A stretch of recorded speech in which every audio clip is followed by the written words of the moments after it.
Have you ever noticed how sometimes you are your own worst enemy? You set goals, make promises, and yet you find yourself procrastinating, sabotaging, or falling back into the same destructive patterns. It feels almost like there's a hidden force working against you. Psychologist Carl Jung called this force the shadow, the unseen side of your psyche that you'd rather ignore, but which silently guides your behavior. Today, we'll explore why you sabotage yourself, what the shadow really is, and how embracing it can lead to deep transformation. Section 1. What is the shadow? 0:45 to 2 o'clock. Carl Jung believed that every human being has a shadow, a collection of traits, impulses, and desires that we repress or deny.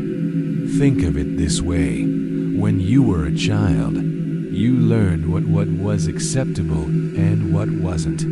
You were praised for being polite, hardworking, or kind. But when you were angry, selfish, or jealous, those parts of you were scolded, shamed, or dismissed. So you hid them away.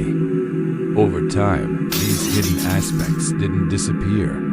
They simply moved into the unconscious. The shadow isn't necessarily evil. It simply contains what we reject, our fears, insecurities, impulses, and even talents that didn't fit our image of who we thought we should be. Section 2. How the shadow shows up as sabotage -2 o'clock to 3:45.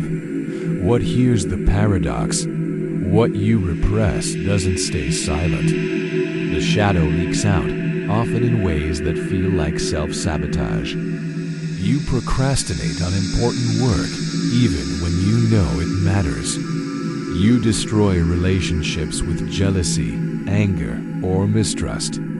You quit right before success, convincing yourself you're not ready. These behaviors are not random. They're the unconscious shadow pulling strings, saying, "See me. Don't ignore me." The shadow thrives in darkness. As long as you deny its existence, it sabotages you in hidden ways. Section 3. Why we hide from ourselves 3:45 to 5:30. Why is it so hard to face the shadow? Because it challenges our self-image. We like to think of ourselves as good, kind, strong, or in control. The shadow reveals the opposite: envy, laziness, rage, desire, fear. It's painful to admit. It feels dangerous to confront. So most people keep pushing it away. But here's the truth. Denying the shadow doesn't make it disappear. It only makes it stronger. The more you resist it, the more it finds subtle ways to control your life from behind the curtain. Section 4. The gift hidden in the shadow. 5:30 to 6:45.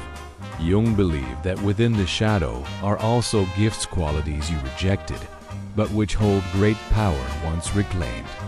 The anger you repress might actually be the boundary you need to protect yourself.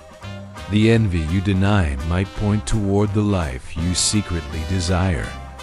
The selfishness you fear might be the courage to finally put yourself first.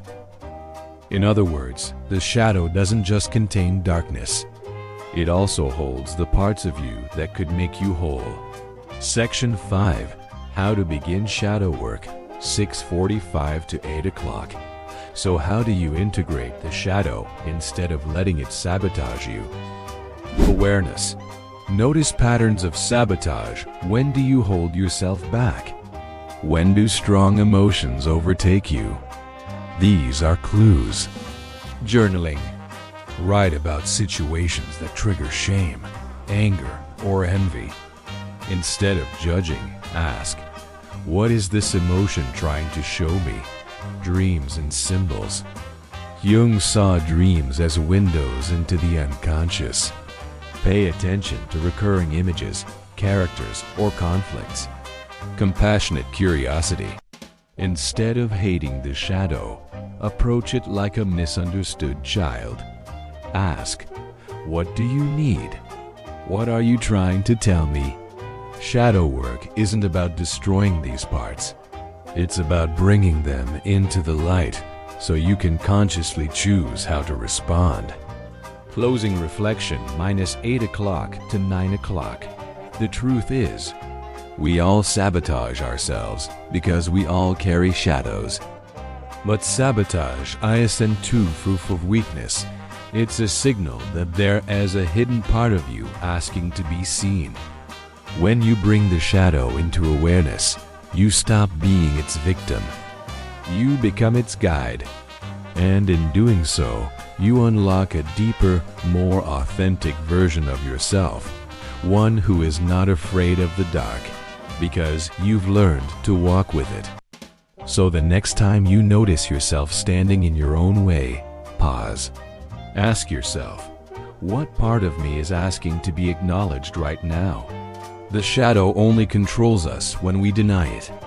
But when we integrate it, we stop sabotaging ourselves, and we begin to live as whole human beings.